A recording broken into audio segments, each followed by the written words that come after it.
I'm with a group from Pepperdine University, and we are on a boat on the Sea of Galilee in northern Israel. This is the area on the northern shores of the Sea of Galilee where so many of the stories written in the New Testament about Jesus take place. So it's in these waters that Jesus and his disciples would spend time on their boats. It's on those shores behind me, on the northern shores, where so much of Jesus' ministry took place. Much of the teaching, many of his interactions with crowds, many of the miracles, the calling of disciples, all happened right along here. And now we're on the northern shores, the hills right above the Sea of Galilee, which you can see below me. And this is the location traditionally where it's believed that Jesus delivered the Sermon on the Mount, found in Matthew chapters 5 to 7. The way that the hills right here make a natural amphitheater where voices can be carried and people can be heard. This is where it's believed in this immediate vicinity that Jesus delivered that sermon to a large crowd that had gathered.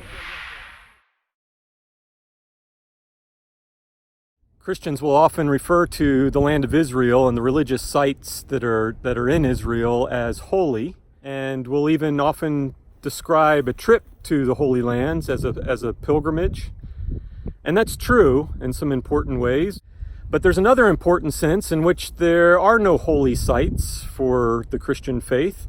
No one place on earth is to be considered any more holy than any other place. There are no required pilgrimages. There are no geographical locations or sites toward which prayers are to be directed, or where worship is more effective or considered closer to God.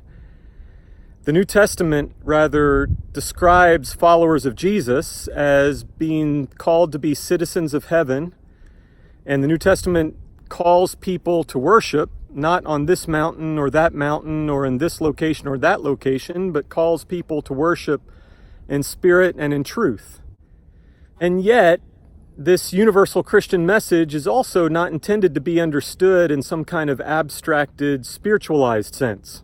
In fact, Christian claims to truth are connected and made possible, they're manifested through a specific life in a specific place, the life of Jesus of Nazareth, who's considered the incarnation.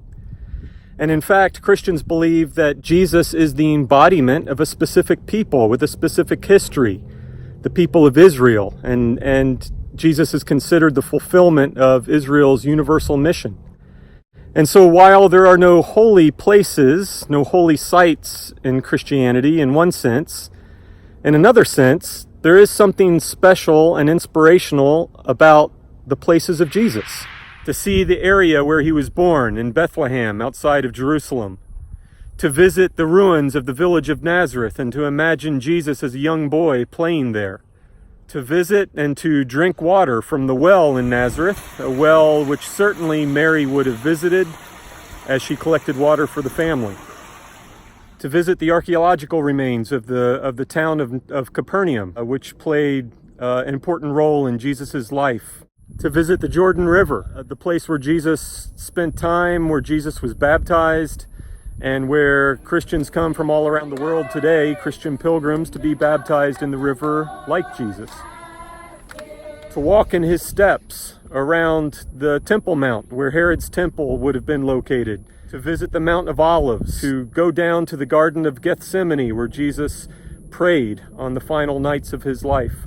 To follow through the streets of the old city of Jerusalem and the Via Dolorosa, to visit the Church of the Holy Sepulchre and some of the places that tradition has located as the place of the crucifixion and of the tomb where Jesus was buried.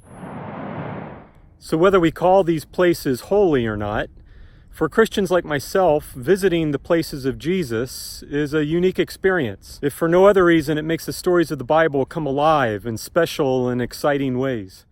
And yet again, the visits always remind Christians that these places are not more holy than any other place, or maybe better said, it reminds Christians that all places are created for holiness.